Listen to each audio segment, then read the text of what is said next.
generative AI is completely upended because of how good you can create a likeness of someone's voice, face, video. Crazy how quickly the landscape has changed. So when we started Pindrop, we were focused of solving the right human problem. You need technologies like this with other platforms too, social media, right? Like where you see a lot of this content, you need the clear ability to say that this was AI generated. Welcome back to the Deep View Conversations. I am your host, Ian Krietzberg, and we've got a really fun episode for you today. My guest is Vijay Balasubramaniyan. He is the CEO and co-founder of Pindrop. Now, Pindrop is a cybersecurity company. They've been around long before generative AI, but of course today we're talking about them and their relationship to generative AI. Now, when Pindrop first got started, their whole focus was on vocal authentication.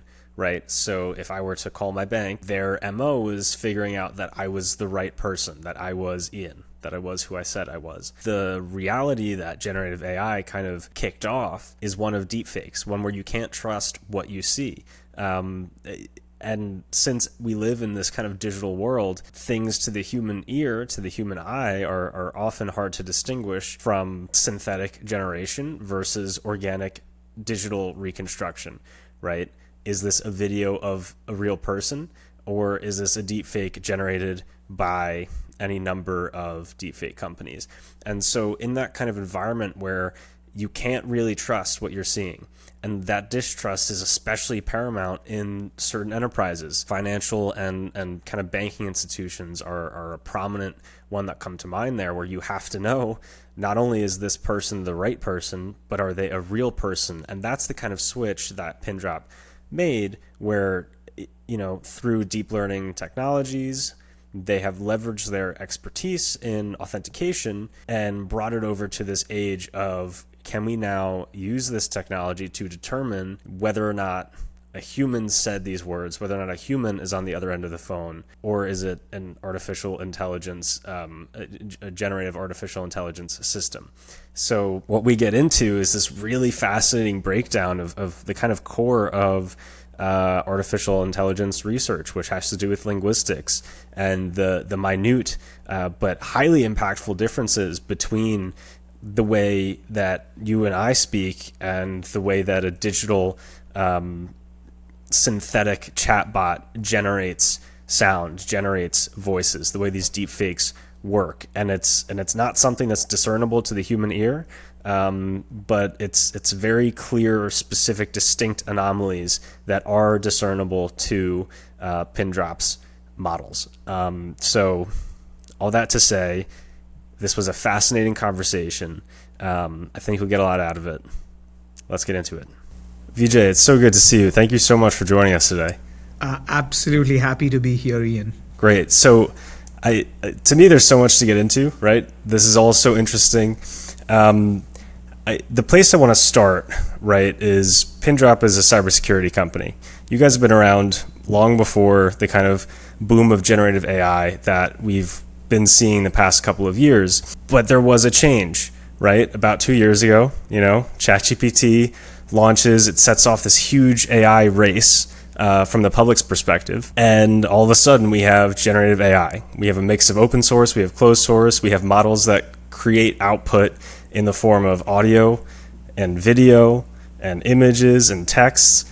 And to a degree, it's fun to play with, right? But I think immediately, and probably from your perspective, there's an immediate implication on the cybersecurity side and what this means for fraud. And so I'm wondering, right, how that landscape, from your perspective, has kind of changed and evolved in just the past couple of years as these things have seemingly gotten more powerful. And by that, really, I mean just more realistic and more kind of all over the place, right? Yeah, it's crazy how quickly, you know, the landscape has changed. So just to give you some sense, right, like for the longest time, you know, when we started Pindrop, we were focused in a remote first world of solving the right human problem. So, you know, Ian, you're trying to, you know, talk to your bank, to your healthcare provider, buying a laptop off Amazon, like whatever the situation may be, when you have a remote interaction, we're trying to make sure it's Ian and not, someone else trying to be you, maybe not your family members, and so on. 2 years back, what changed is, from that being the most important problem, it quickly changed to the right human problem, changed to the real human problem. So is it even a real human that you're interacting with? And the reason for that is that when we started, and we've been doing deepfake detection work for a long time, but when we started about 8 years back, there was one tool on the voice cloning side. It was called Lyrebird.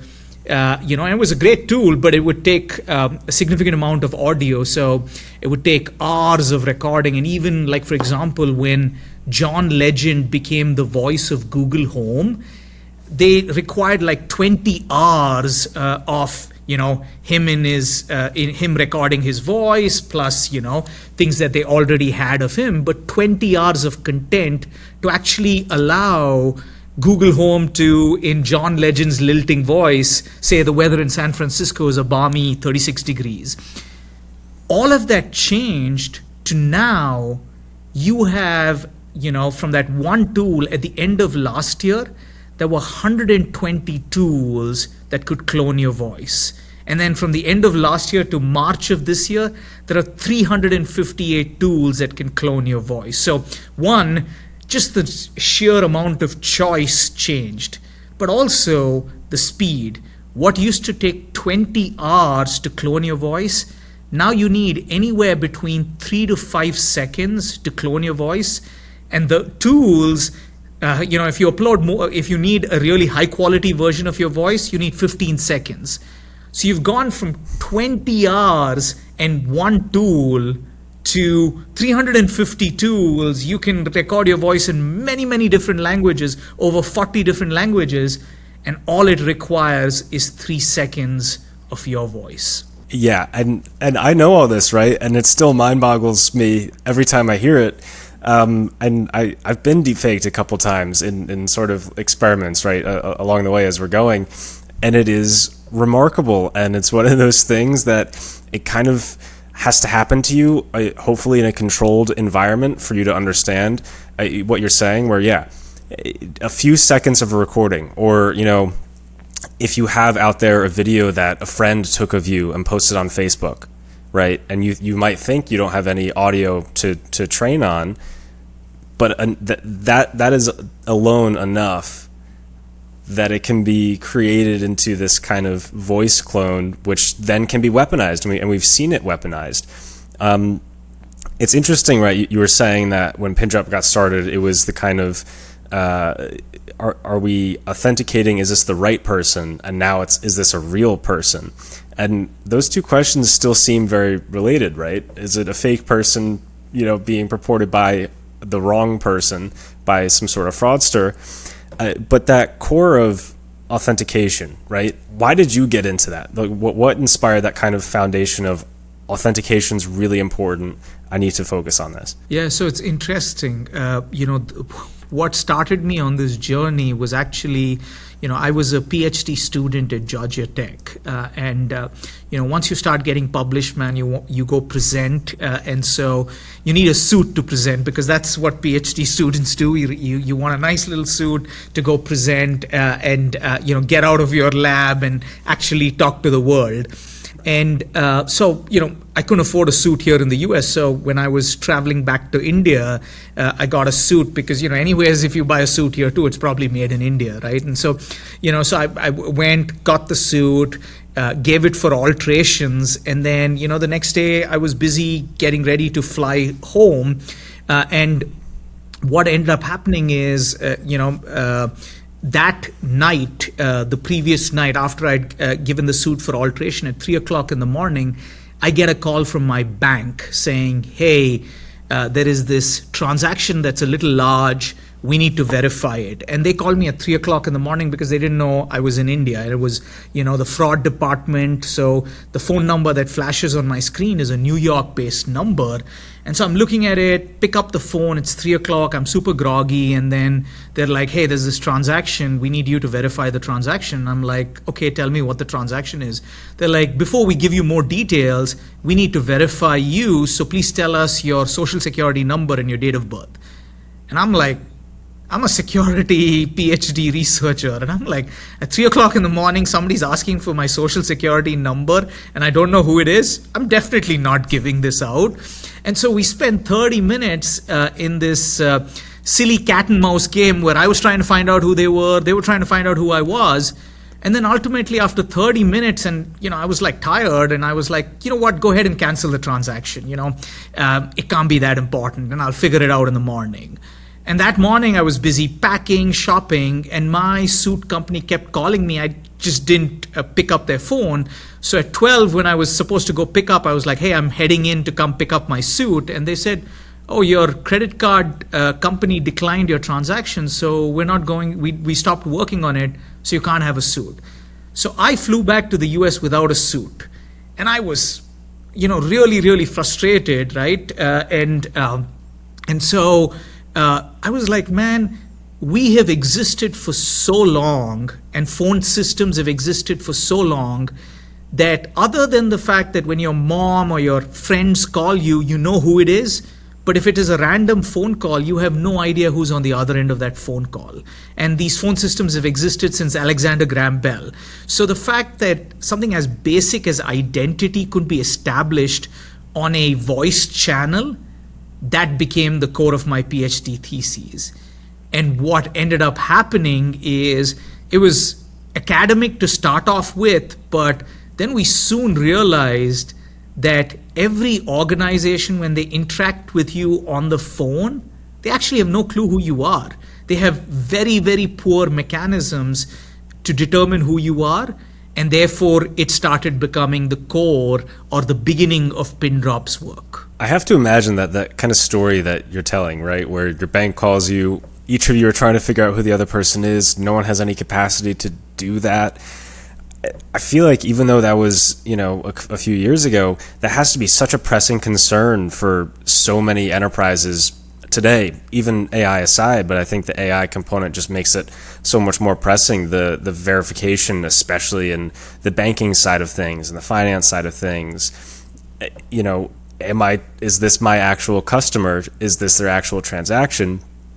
Are these the kind of paramount concerns that, when you talk to your enterprise customers and people right now, is this what they're concerned about? Identity verification? Are their concerns super, multifold beyond that? Or is that kind of the core of what you're seeing today? Yeah, that is, the fundamental concern, Ian. In a remote first world, you have to identify who's on the other end of an interaction. That could be in the online world. That could be in the voice world. And, oftentimes your most complicated transactions, oh, I'm buying a new house. I don't know how to apply for a mortgage. Let me talk to someone. Or, hey, I finally got a job and I want a life insurance because I'm going to have a kid and I think it's important. These really, really complicated questions, you actually have voice conversations even now. And so in a remote first world, determining identity is the first thing, right? Like if I don't know who you are, I can't tell you anything about your bank account. I can't tell you anything about your healthcare records. I can't tell you anything about, your insurance policies that you have. And so it becomes almost a fundamental requirement and the first requirement that these organizations have. So if you look at, financial institutions, for example, 90% plus of their interactions require identity as the first thing that gets established, because they can't, unless you're asking for hours of a bank, which is, increasingly rare, any transaction will require identity. And so it's become the most fundamental question. And the traditional way of asking, figuring who you are is by something you know. So let me ask you a bunch of questions that my hope is only to be able to determine you are, right? Like, what was the color of your car? what is your date of birth, what's your mother's maiden name, and so on and so forth. But there were 1,800 data breaches last year. 60% of Americans have their data compromised. So all of these answers are available, or you go to Meta or one of these things, you can get all kinds of answers about you. And so they were traditionally, these knowledge-based authentication questions were the ways for these organizations to determine who you are.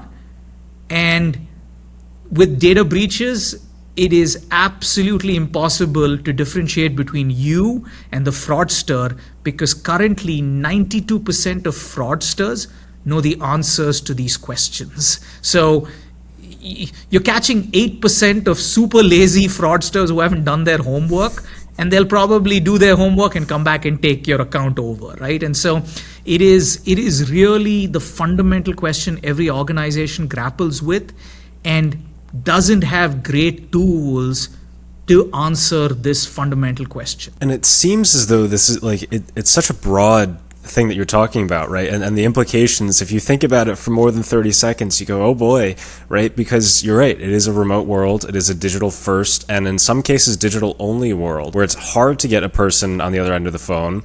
Not every institution has an in-person location that you can go to, right?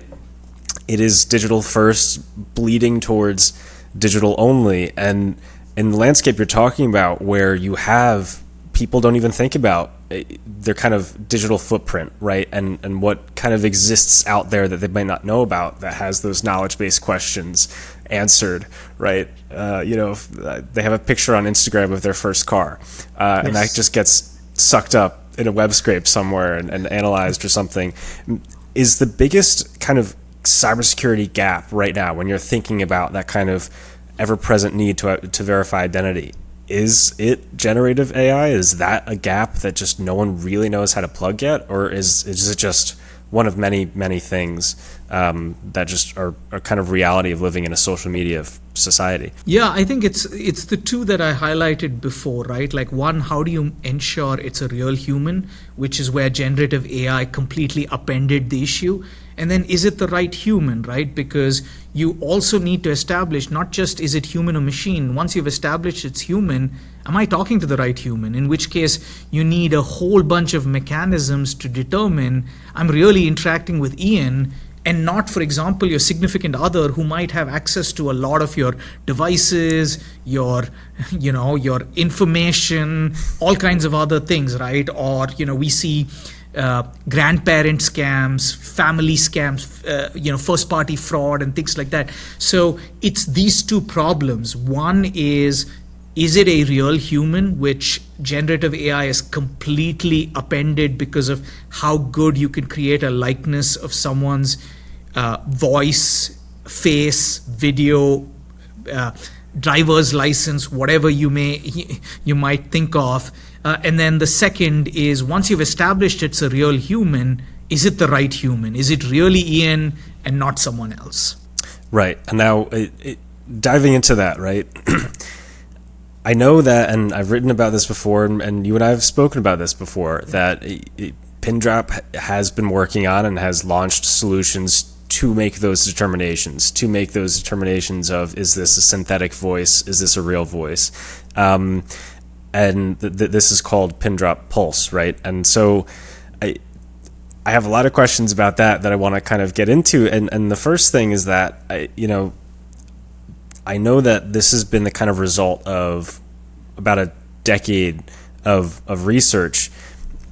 Was this always the plan? Was the focus, was it like a back burner thing that you realized when AI started coming out, oh, we have the tools to do this? Or were you always thinking, this is where it's headed?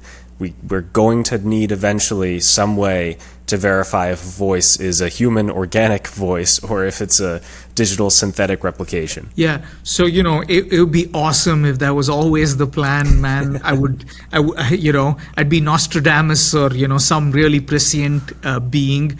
But no, that wasn't, right? Like at Pindrop, we're always incredibly innovative. So we're always, saying, hey, if this keeps going, what is likely to happen? And it was one of those channels of thought that said, oh, if there's tools like Lyrebird could exist, what is the logical end state of this? And, we didn't know it was going to be generative AI, right? But we knew it's going to become more and more likely for people to replicate your voice, your likeness.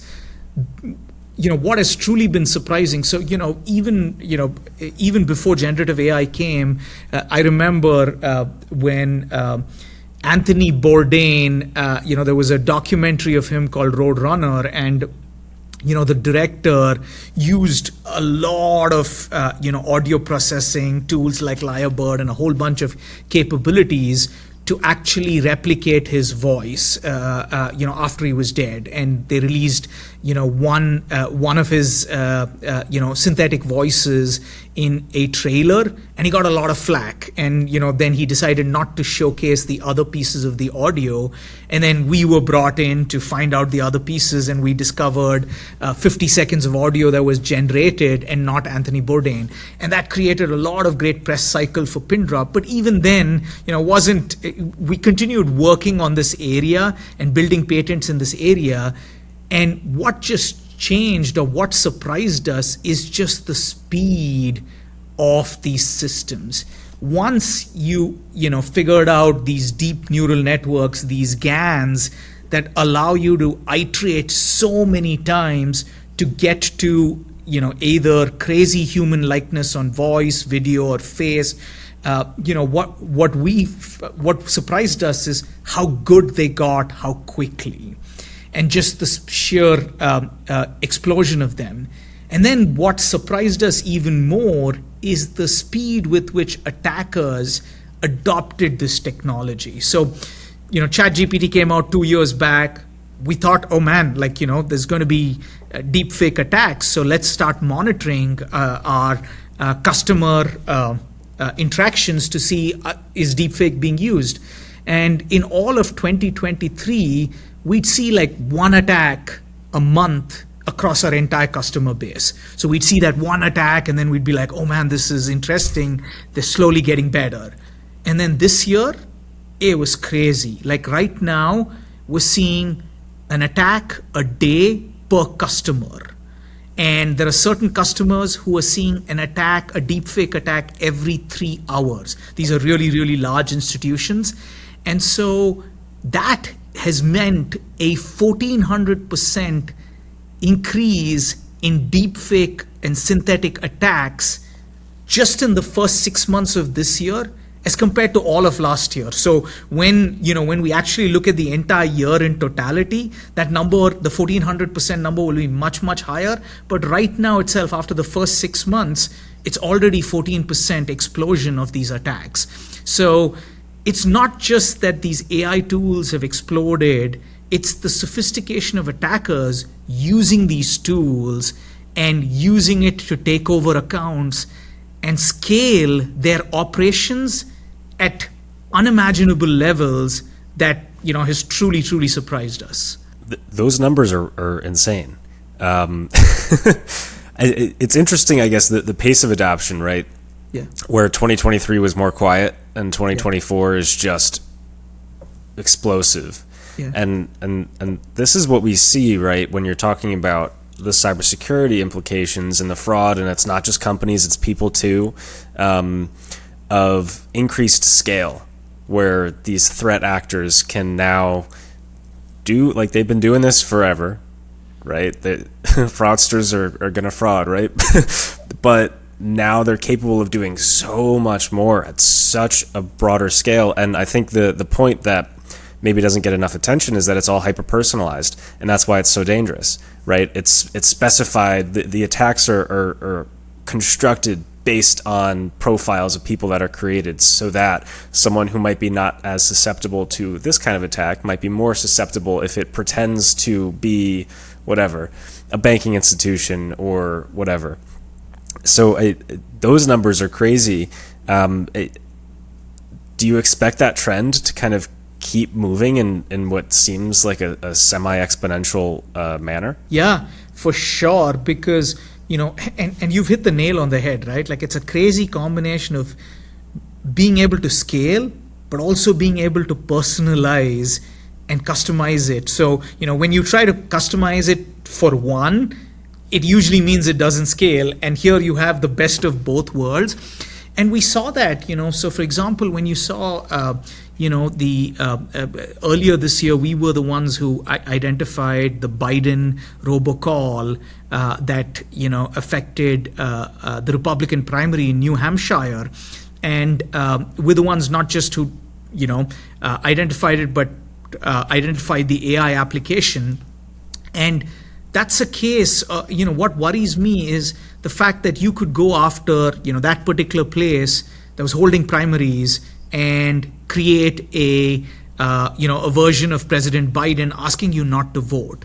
You could do that in every county and create a message that's very specific to that county, and so localize it to that county and scale that. And so that is scary. But the important aspect of it is why I think it's going to continue is fraudsters love the scaling ability. So, if you come to Pindrop, every conference room is named after a fraudster we've caught. So we have Chicken Man and Pepe and Dava, and one of the rooms is called Williams, right? And so Williams is a fraudster out of West Africa. For the longest time, he used to employ 12 different people, and all those 12 different people in this fraudulent call center in West Africa would do is pick up the phone, call organizations taking over accounts, and social engineering call center agents to take over these accounts. And so that's all they would do. And what we started seeing last year, or not last year, but this year, is Williams has started using AI to scale out his operation. So what that means is he no longer needs to employ 12 people. He's combining a large language model with a text-to-speech deepfake engine that every time a call center agent asks him a question, the large language model figures out the answer to the question and then provides the answer in the voice that he wants. So it's a crazy combination of two different Gen AI tools coming together. And the interesting thing is this. The biggest problem with large language models is hallucinations, right? Like they make shit up. But in a fraud use case, it's awesome. Because if you tell the large language model, make whatever reason you want to take over an account, it comes up with these crazy reasons. And the call center agent is sitting there saying, man, this is such a weird reason. This must be true, right? And so goes on and starts helping this person. So here is not only fraudsters using Gen AI to scale, they're using bugs in Gen AIs as features in their own world. And it's crazy that, if he can scale out, he's no longer restricted to the 12 people. He can just scale out based on the number of accounts that he wants to compromise. Wow. I mean, the first thing that brings to mind for me, right, is that there's been this kind of ongoing debate, one of many in this field, about open source versus closed source large language models. And it's really split, where you have Meta, who says they're open source. They're not really. They're more so open weights, right? I think the open source definition, like a lot of things in this field, is not super clear, but Meta does not have its source code available. But they're more accessible, right? OpenAI is very clearly closed off, and other companies are like that as well. When you're talking about the capacity for a threat actor who now doesn't have to be also a computer scientist or a computer coder to just kind of take a large language model and develop that, would a closed source ecosystem across the board even prevent that, or is it kind of the cat's out of the bag? No, the cat's out of the bag, right? Like, I don't think the closed source versus open source matters here. Obviously, open source, I'm a big fan of open source, but in this particular case, there's a lot of open source tools, and I'm not weighing in on the debate of open source versus closed source. I'm just telling facts, which is initially we used to see a lot of deepfake attacks from closed source tools. Now we're seeing a lot more open source tools being used because, for a fraudster, that just means, hey, it's cheaper, it's easier access, and that's always the case.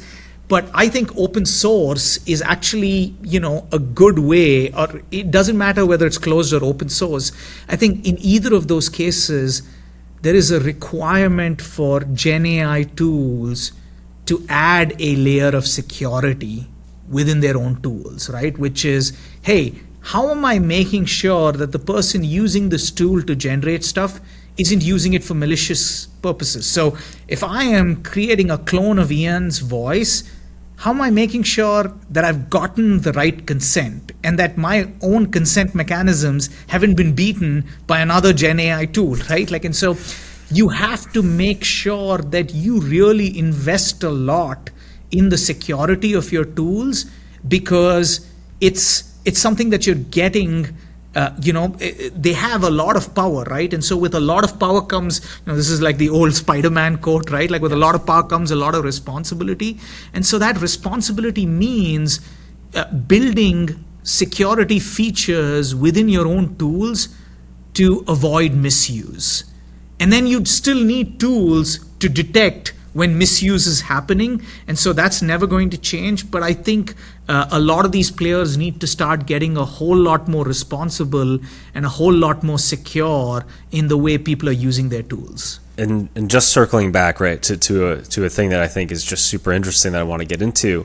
You mentioned how you guys kind of discovered the Biden deepfake in New Hampshire. Yeah.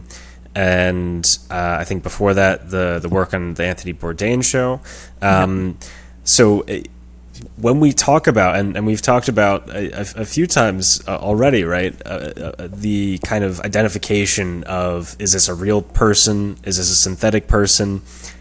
How does your system do that? What's going on in your system that it's able to say with 98% certainty, this is really Vijay speaking versus, this is absolutely a robot? So, fundamentally, when we're looking at things like audio, what we're looking for is anomalies on the frequency or the time side of things.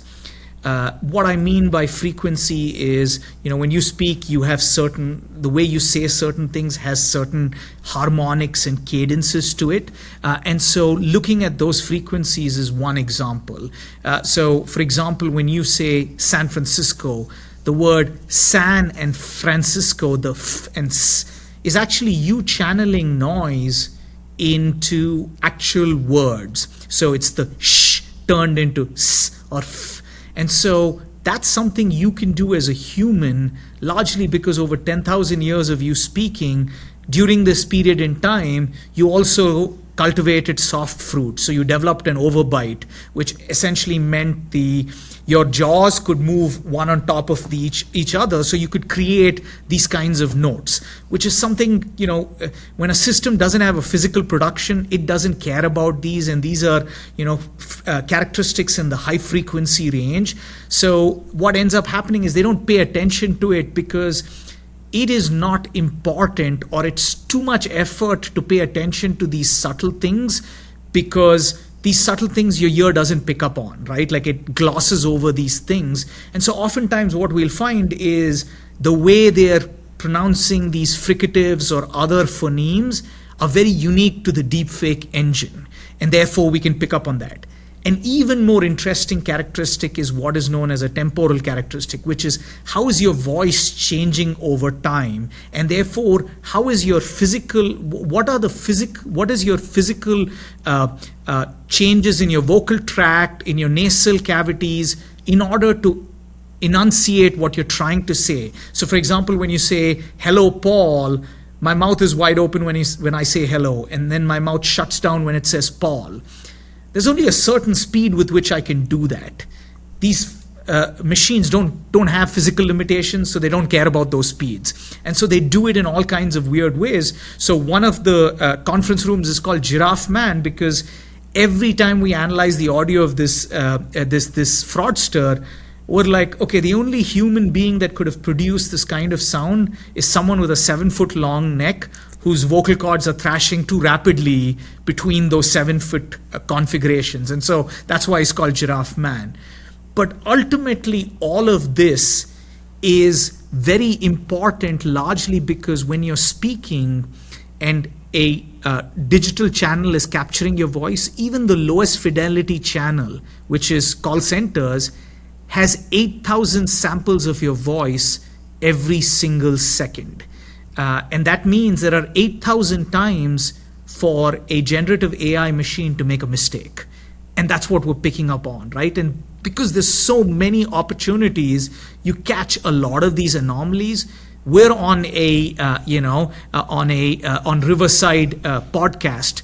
Most of these online systems have 16,000 hertz. So that means there are 16,000 samples of your voice every second. Music has 44,000 hertz. So you have 44,000 samples of your voice.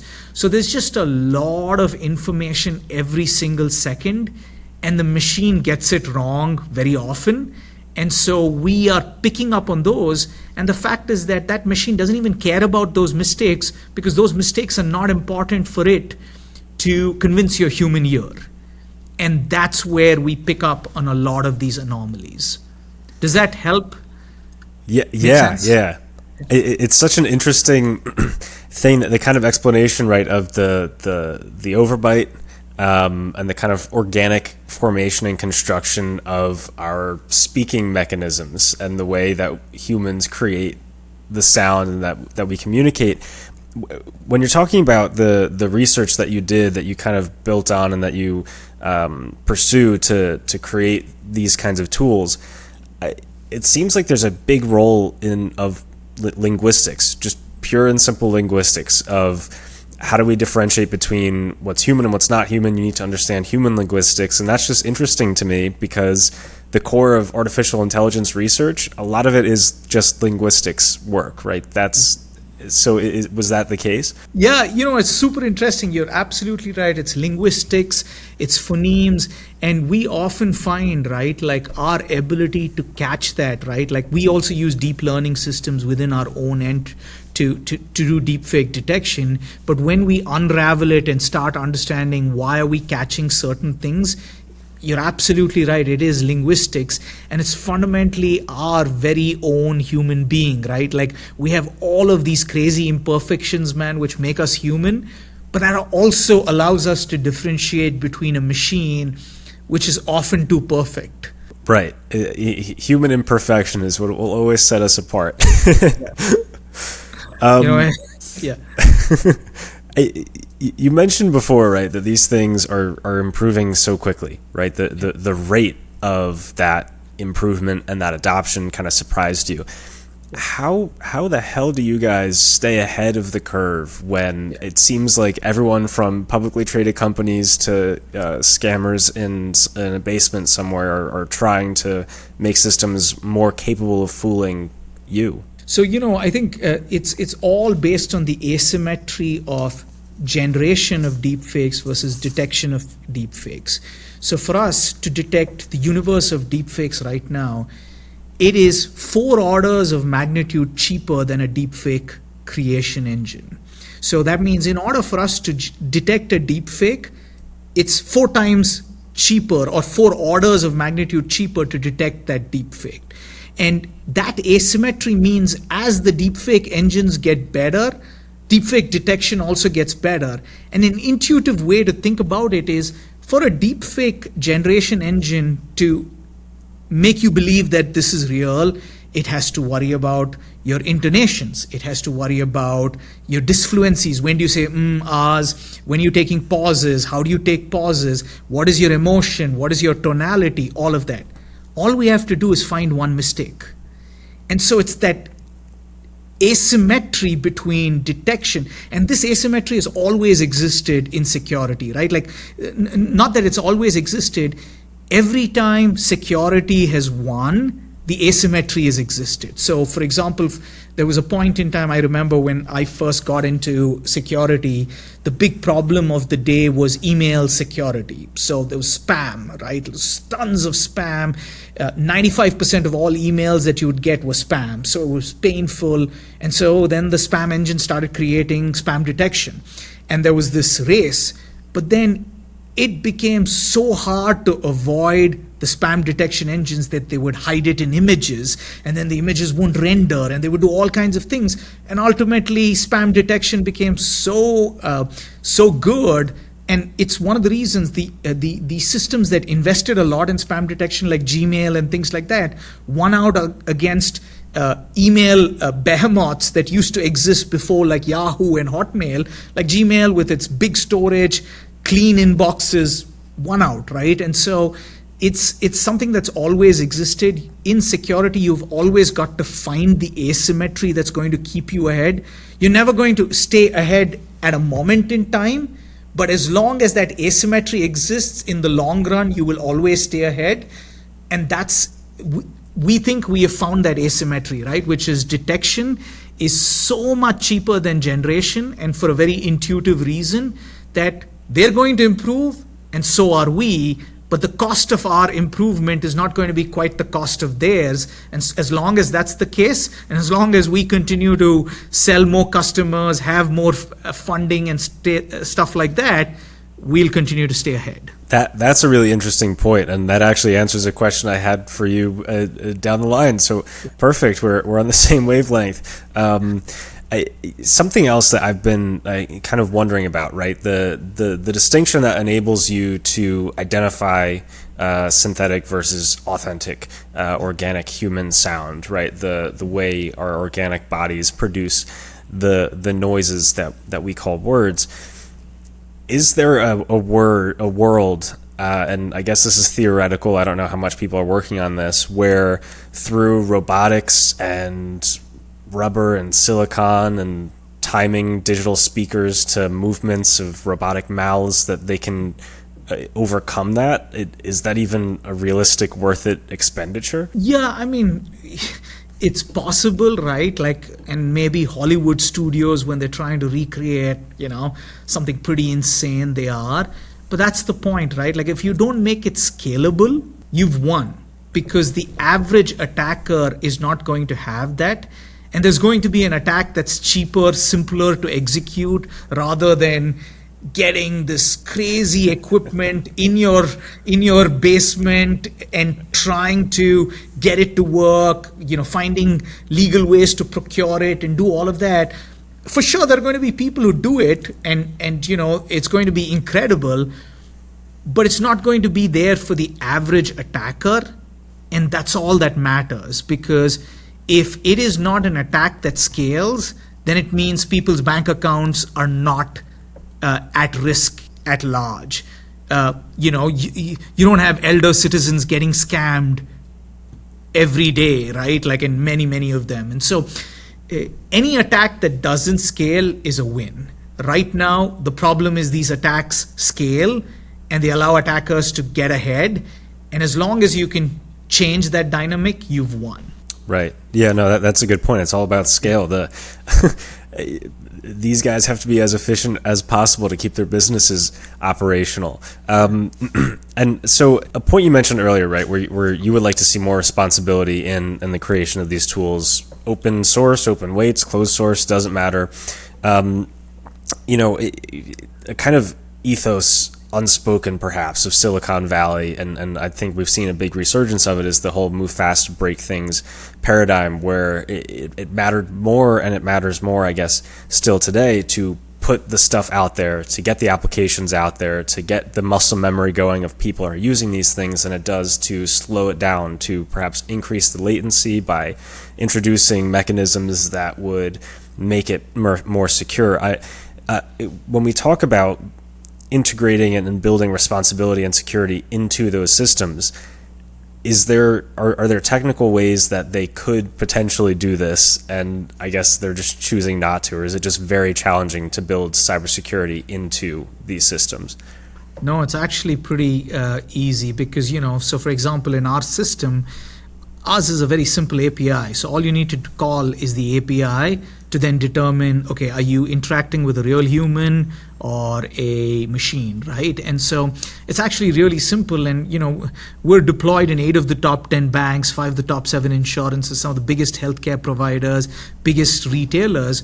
And so, they're able to deploy it very easily, because, it's just, you're calling an API. And in this day and age, calling an API is super simple, and streaming audio or streaming video content is super simple. So it's not a technical challenge. I think it's a prioritization challenge, right? Which is, hey, when I am debating between, and this is the age-old challenge, right? Do I develop new features, new functionality that gets me more revenue? Or do I take down my security debt? Oh my God, lots of bad people can get into my environment and do all kinds of bad things, but they're also paying customers. So, maybe I'm a little bit complicit in that entire thing. Okay, they're paying me, so what do I care? I'm not the one, losing money, right? And so there's a little bit of that as well, right? But I think all of those things actually play out logically. There are certain companies that are doing incredible jobs from the ground up, trying to be responsible right from the get-go. They're saying, oh no, what we've created requires a certain amount of security and responsibility, so we're going to start incorporating that into our tools. And so they're doing this in a very responsible fashion. But there are other companies that are prioritizing other things. And so, but this always catches up to you, right? Like any debt, security debt catches up to you. And it depends on how bad the situation is when it catches up to you, right? Like I remember eBay for the longest time was a great platform, and fraud on eBay became so bad that they had to address it. And if they didn't address it, they would have, some of the best trust and safety folks come out from eBay in all these new companies. They run a lot of trust safety in new companies because they went through the really bad situation that, oh my God, there's a lot of fraud in our platform, right? And so each platform will go through that. The question is, can you get and address your security debt well before you get to that point, or does that point shutter you down? I think a very relevant point that's kind of been going on all the time in the undercurrent of what you're talking about, which is this prioritization of, do I want to focus on this or do I want to focus on the stuff that drives the revenue, right? A lot of people are going to choose the revenue. There's been these kind of conversations about regulation and regulatory approaches, and it's still very early days, I guess. If you look at the US, right, there's nothing federally yet. I think anything federally that has any sort of attention on it is absolutely related to deepfakes. That's what seems to have grabbed people's attention more than anything else. And then state to state, it's just this kind of patchwork quilt, right? I feel like is the most apt analogy, where California has these things and Texas has these things and New Jersey has these things, right? Which makes it really hard for compliance. But when we're talking about that side of things, governance and oversight and kind of recognitions of the impacts and the harm, is there a regulatory approach that you think makes sense or is realistic to apply on kind of a broad landscape? I think, the cool thing is we've been here before. So I talked about email spam. A great example is the Can Spam Act, which, it was regulation, but it was the right kind of regulation, right? Like it allowed flexibility for creators, but then came down hard on people who were misusing emails, right? And so, in the Can Spam Act, you had to, there's obviously the good people, right, which you don't have to worry about, the gray area, and then the bad guys, right? So the bad guys, you always need tools, right? Like deepfake detection tools like ours, anybody else, right? Like to detect them, because they're sitting in West Africa and Eastern Europe and Russia, and they don't care about regulation. So none of this regulation will matter. You have to catch them with tools. There's the gray area, right? Which is like in the case of, the operative who created the Biden robocall, right? Like, hey, I don't know what the law is, but I'm going to start experimenting, right? And that's where you have to have clear rules, right? Like in Can Spam, it was, you have to allow people to unsubscribe if they don't like your email, right? Like you have to provide all kinds of ways in which, you very clearly say this is a marketing message and so on and so forth. So you have to have people who adhere to those rules. And if they don't, then they're going to be imposed heavy fines, right? And so you need regulation for this gray area where people don't know what is fair use versus a parody and things like that. And Can Spam Act is a great example. I deal a lot with banks when credit cards became quite a thing.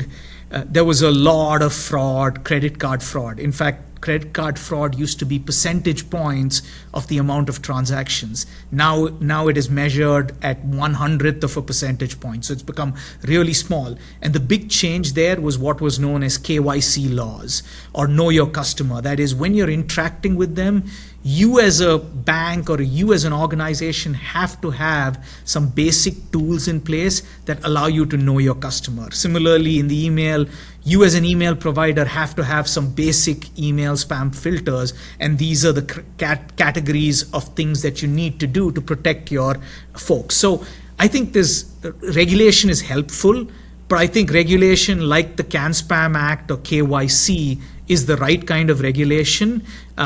Trying to overreach means, I'm not a big fan of over-regulating something, because then you avoid the creativity, right? Like, it's awesome that we're able to create movies in a second. It's awesome that Val Kilmer gets his voice back. Disenfranchised politicians are able to speak. Fernando Alonso, I saw Fernando Alonso talking to people in all different kinds of languages because he's used a voice clone to be able to do that. So there's a lot of great examples, and you want that human creativity at its best. But for people who are using this in gray areas, you need to come up with very clear guardrails. And, if they don't follow those guardrails, go after them in a big way. And then use tools to catch the bad guys.